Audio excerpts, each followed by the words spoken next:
مردی که غیرت داشته باشه بگیره. از اونه که مردم بیگونه میگیرش، مردم بدپرست میگیرش، یک مردمی که سنبقه و قربقه و کلتکل است که میگیره میخره. آخه دختری توجیک که از او گرفتن ده یک مسلمان توجیک بگیرش خوب نیست.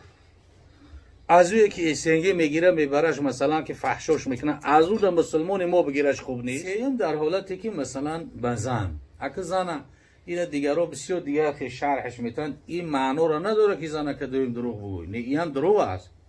فقط در حالتی که آدمی که مثلا که خیلی دو زن داره و که خداوند غیرت شده 3 تا داره، غیرت شده 4 تا داره و خداوند غیرت شندودگی است، اینا هم مثل یک مجاهدی در راه خدا هستن.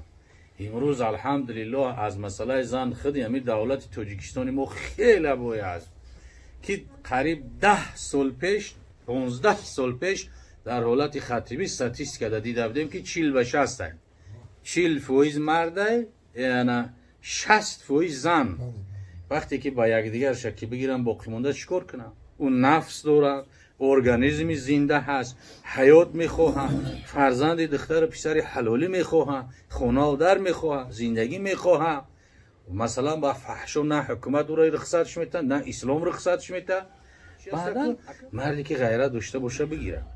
از اونه که مردم بیگونه میگیرش، مردم بدپرست میگیرش، یک مردمی که سنبقه و قربقه و کلتکل است که میگیره میخره. آخه دختری توجیک که از او گرفتن ده یک مسلمان توجیک بگیرش خوب نیست.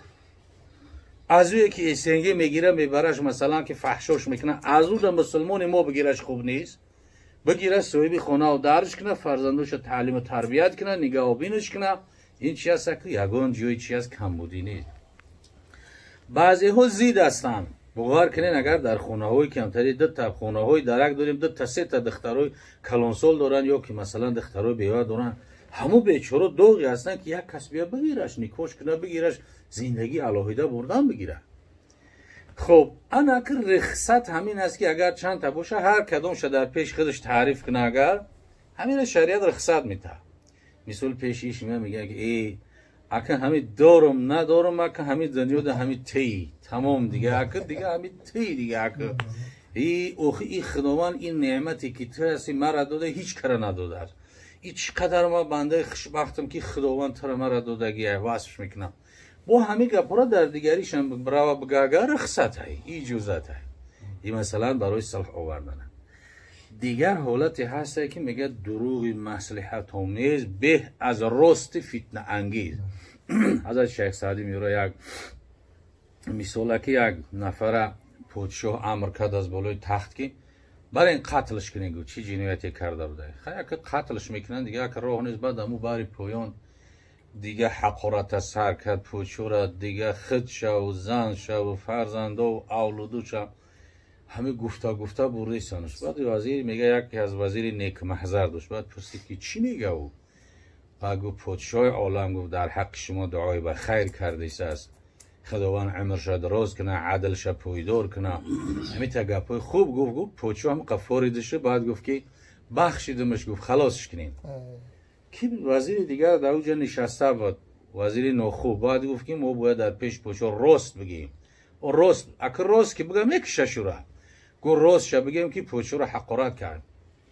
بعد پادشاه میگه از این سخن میگه روی در هم کشید و گفت دروغی مصلحت آمیز به از راست فتنه انگیز. ایو راسته که خبر یک کسم یاری که فلانی تر همین خیل دشنام حقارت داد، ایو در دروغ که فلانی در حق تدعای خیر کرد. این دروغ از او بهتره. انا همین 3 حالت در رخصته. دیگر هیچ حالت امکانیت نداره شریعت رخصت نمیتونه دروغ گفتن. حتی یک نفر از خفاش دویده استنی شکل مسئله فقهی ده میذارن، یا پیستله در دسته یا کرچه قتلش میکنن. یک کس خفاش دوید مسلمانه دویده در یک جا پنهان شید، اگر طرف بپرسن که کجا شید بگوی همینجا، میرن میکشنش قتلش میکنن. اگر بگوی ندیدم نمیدونم دروغ میشه. بعد میگه چیکار کن؟ مسئله چی واکه؟ یک قدم بزنو سو. بعد بگو که از وقتی که من دارم میجم یکم کس نگذاشته. این دروغ نیست. یک قدم سو میزنی میگو از وقتی که من در همیجم یکم کس نگذاشته. در حقیقت یک قدم سو گرفت یکم کس نگذاشته. خب همین حالتی هست که هنه شریعت رخصت دادگی. دیوم نفری را که رسول اکرم گفت در بین جنت با یک قصر ما کفیل میشم زمین میشم، اون نفری که ترک دروغگویی کنه. سوم گفت و بی بیت فی اعلی الجنه لمن حسن خلقه. انا با یک قصر در بالاترین جنت، مرکز جنت. گفت امروزه در سنتر جنت پیامبر گفت من کفیل میشم با یک قصر برای کسی که چیکار کنه؟ حسن خلق و اخلاقش نیکو کنه. این اخلاق نیکو هر کس نداره. اخلاق نیکو نعمت پروردگاره. بعضی آدم هست که علم نداره، هیچی نداره، لیکن همین اخلاق نیکوی داره که همین اخلاقش نگاه میکنه آدم، همین دلخواه آدم اون را دوستش میداره. همین صحابه رسول اکرم صلی الله علیه و سلم وقتی با همین ملکای دنیا سفر کردن، یعنی قسمت های مالایزیا، اندونزیا، همه جانی نرفتن با لشکر همی رو مسلمان کردن. اخلاق زیبای مسلمانو را دیدن، هم مردم مسلمان شدن.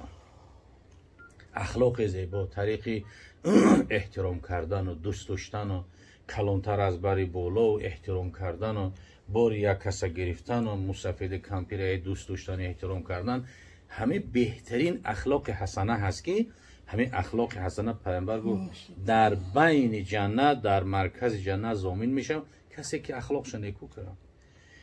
عایشه صدیقه طاهره مادرمون، همسر دوست داشته رسول الله صلی الله علیه و سلم بیان کرد که حبیب خدا صلی الله علیه و سلم در باب اخلاق حسنه بیان کردن که ان المؤمن لا يدرك بحسن الخلق درجه الصائم والقائم. مؤمن با اخلاق حسنش قطعی درجه صائم قائم میوه. صائم دهر، صائم النهار و قائم اللیل. یک نفری که روز میخوره و شب به حضور خواب میکنه، یک نفری دیگر عمرش قطعی روز به روزه میگذارونه و شب به نماز. ما تو کشف کرامات و بزرگی و قرب پروردگار رو بعد میگه یک کس در یک محفل کلان سوالش میده، یکی از خواجه جندی بپرسید که تو به یا سگ از کس نترسی. سوال بی همه آدمی به مرتبه را گو یک سوال دارم، تو بهتر یا یک سگ؟ انا که بین دوستی خدا چی میگه؟ یکی از خواجه جندی بپرسید که تو به یا سگ از کس نترسید، مریدانش دویدن آشکاره که تا آنجا کنندش پاره پاره. با یک رحمان کرد آن جمله را پیر گفت که هم مریدان که او خیستن که پاره پارهش میکنه. پیر منیتری گفت همه را من کرد. با یک رحمان کرد آن جمله را پیر، بدو گفتا نیم آگه زی تقدیر. بچه‌ام گفت من تقدیر من نمیدونم آینده را. بدو گفتا نیم آگه زی تقدیر،